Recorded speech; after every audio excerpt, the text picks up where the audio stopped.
Hi, welcome back. My name is Eva, your enhanced virtual assistant. Today, we're diving into our first topic, the basics of economics. Whether you're a student, a professional, or just curious about how the economy works, this video is for you. Let's get started. Economics is the study of how individuals, businesses, and governments make choices about allocating resources. It's all about understanding how to satisfy unlimited wants with limited resources. By understanding economics, we can make better decisions in both our personal lives and professional careers. Let's start with one of the fundamental concepts: demand and supply. Demand refers to how much of a good or service people are willing and able to purchase at various prices.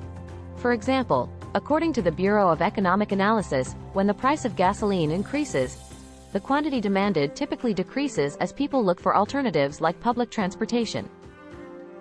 Supply, on the other hand, is how much of a good or service producers are willing and able to sell at different prices.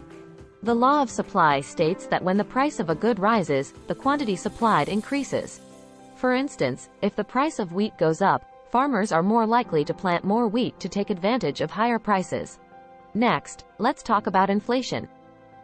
Inflation is the rate at which the general level of prices for goods and services is rising, and subsequently, purchasing power is falling. The U.S. inflation rate in 2022, as reported by the U.S. Bureau of Labor Statistics, was approximately 7.0%, the highest in nearly 40 years. There are several causes of inflation. One common cause is demand pull inflation, which occurs when demand for goods and services exceeds supply. For instance, during periods of strong economic growth, consumers have more disposable income and spend more, driving up prices. Another cause is cost push inflation, which happens when the costs of production increase, leading to higher prices for finished goods and services. An example of this would be the increase in oil prices, which raises transportation and production costs, leading to higher prices for various goods. Inflation can have various effects on the economy. Moderate inflation is normal and can be a sign of a growing economy. However, high inflation can erode purchasing power, meaning consumers can buy less with the same amount of money.